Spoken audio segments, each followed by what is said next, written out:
নমস্কার দর্শক, অতি সম্প্রতি ইরান ইসরায়েলের প্রতি মিসাইল লঞ্চ করে, যার ফলে ইরান ও ইসরায়েলের মধ্যে ওয়ার লাইক সিচুয়েশন তৈরি হয়। শুধু তাই নয়, সমগ্র মধ্যপ্রাচ্য ক্রমবর্ধমান উত্তেজনার সম্মুখীন হয়।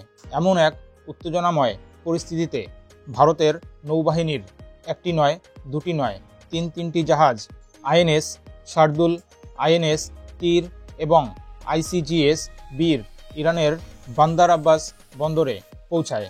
কিন্তু কেন এই পদক্ষেপ ভারতের জন্য কতটা গুরুত্বপূর্ণ?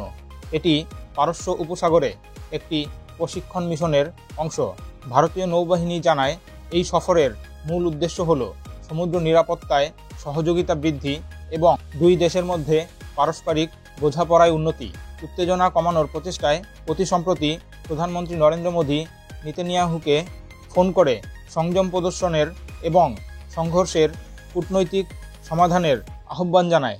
এই বাড়তে থাকা উত্তেজনার মধ্যে ইরানের বন্দরে ভারতীয় যুদ্ধজাহাজের অবস্থান কৌশলগতভাবে গুরুত্বপূর্ণ ভূ রাজনৈতিক প্রভাব বহন করে, কারণ ভারত কূটনৈতিক সম্পর্ক বজায় রাখার পাশাপাশি জ্বালানি নিরাপত্তা নিশ্চিত করতে কাজ করছে।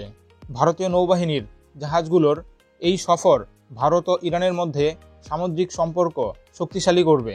ভারতীয় জ্বালানি নিরাপত্তায় কেন এত গুরুত্ব দেওয়া হচ্ছে?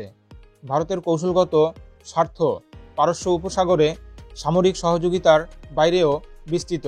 এই অঞ্চলটি ভারতের জ্বালানি চাহিদার জন্য অত্যন্ত গুরুত্বপূর্ণ। ভারতের জ্বালানি চাহিদার প্রায় 55% পূরণ হয় পারস্য উপসাগর থেকে আমদানি করা জ্বালানি দ্বারা।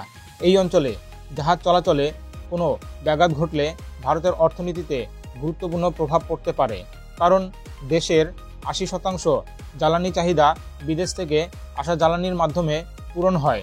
এই সমুদ্র পথগুলির নিরাপত্তা ভারতের জন্য অত্যন্ত গুরুত্বপূর্ণ, বিশেষ করে যখন এশিয়ার বৃহৎ অংশ জ্বালানি আমদানি হরমুজ প্রণালী দিয়ে প্রবাহিত হয়, যা প্রায় 30% বিশ্বজুড়ে সমুদ্রপথে তেল পরিবহনের জন্য একটি গুরুত্বপূর্ণ চোখ পয়েন্ট।